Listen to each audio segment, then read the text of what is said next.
Google home app வந்து show ஆகும். அந்த ஆப்பை இன்ஸ்டால் பண்ணுங்கள். 22 MBக்கு அந்த ஆப் இன்ஸ்டால் ஆகும். வெயிட் பண்ணுங்கள். ஓகே, ஆப் இன்ஸ்டால் ஆனதுக்கப்புறம் ஓப்பன் பண்ணுங்கள். ஓப்பன் பண்ணி நெக்ஸ்ட் கொடுங்க.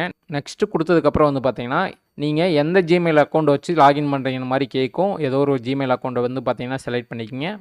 ஓகே, செலக்ட் பண்ணதுக்கப்புறம் அலோவ் நியர்பை டிவைஸ்னு காட்டும். நெக்ஸ்ட் கொடுங்க. நெக்ஸ்ட் கொடுத்து அலோவ் கொடுத்ததுக்கப்புறம் லொக்கேஷன் அலோவ் கேட்கும். அலோவ் கொடுங்க. ஓகே, அதுக்கப்புறம் வந்து பார்த்தீங்கன்னா டர்ன் ஆன் ஒய்ஃபை ஆக்டிவேட்னு காட்டும். ஆக்டிவேட்டை கிளிக் பண்ணுங்கள். ஓகே, ஆக்டிவேட்டை கிளிக் பண்ணி ஒய்ஃபை வந்து பார்த்தீங்கன்னா ஆன் பண்ணுங்கள். ஓகே, ஒய்ஃபை ஆன் பண்ணதுக்கப்புறம் டன் கொடுத்துட்டு ப்ளூடூத்தை வந்து ஆன் பண்ணுங்கள். ஓகே, ப்ளூடூத் ஆன் பண்ணதுக்கப்புறம் லுக்கிங் ஃபார் ய டிவைஸ்னு இருக்கும். வெயிட் பண்ணுங்கள். ஓகே, அதுக்கப்புறம் இந்த மாதிரி ஒரு ஸ்க்ரீன் வரும். இதில் நாட் நவ் கிளிக் பண்ணுங்கள். ஓகே, கிளிக் பண்ணதுக்கப்புறம் வந்து பார்த்தீங்கன்னா நெக்ஸ்ட் கேட்கும். நெக்ஸ்ட் கொடுங்க. சூஸ் யுவர் ஃபேவரட்னு வரும். நாட் நவ் கிளிக் பண்ணுங்கள். கிளிக் பண்ணதுக்கப்புறம் வந்து பார்த்தீங்கன்னா கூகுள் ஹோமுடைய ஹோம் பேஜ் வந்து பார்த்தீங்கன்னா ஓப்பன் ஆயிரும்.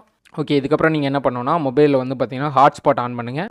ஹாட்ஸ்பாட் ஆன் பண்ணிட்டு உங்களுடைய மொபைல் இன்டர்நெட்டை வந்து பார்த்தீங்கன்னா டிவியில் கனெக்ட் பண்ணுங்கள். ஓகே, டிவியில் வந்து பார்த்தீங்கன்னா ஒய்ஃபை சிம்பிளை கிளிக் பண்ணுங்கள். சிம்பிளை கிளிக் பண்ணி ஒய்ஃபை ஆன் பண்ணிவிட்டு உங்களுடைய மொபைல் இன்டர்நெட்டை வந்து பார்த்தீங்கன்னா டிவியில் கனெக்ட் பண்ணுங்கள். ஓகே, கனெக்ட் பண்ணி முடிச்சதுக்கப்புறம் மொபைலில் வந்து கூகுள் ஹோம் ஆப்பில் கீழே பாருங்கள் டிவைஸ்னு ஷோ ஆகுதா, அதை கிளிக் பண்ணுங்கள். ஓகே, அதை கிளிக் பண்ணிங்கன்னா உங்களுடைய டிவியோட நேம் வந்து பார்த்தீங்கன்னா அங்கே ஷோ ஆகும். உங்கள் டிவி வந்து பார்த்தீங்கன்னா உங்கள் மொபைல் ஹாட்ஸ்பாட் கூட கனெக்ட் பண்ணதுக்கப்புறம் தான் வந்து பார்த்தீங்கன்னா இந்த இடத்துல நேம் ஷோ ஆகும். உங்கள் டிவி நேம் வந்து கிளிக் பண்ணுங்கள்.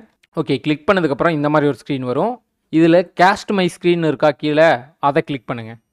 ஓகே, அதை கிளிக் பண்ணிங்கன்னா கேஸ்ட் ஸ்க்ரீன்னு ப்ளூ கலரில் ஷோ ஆகும். அதை கிளிக் பண்ணுங்கள். ஓகே, கிளிக் பண்ணதுக்கப்புறம் ஸ்டார்ட் நவுன்னு காட்டும். ஸ்டார்ட் நவ் கிளிக் பண்ணுங்கள். ஓகே, இப்போ வந்து பார்த்தீங்கன்னா உங்களுடைய மொபைல் ஸ்க்ரீன் வந்து பார்த்தீங்கன்னா டிவியில் மிரர் ஆயிரும்.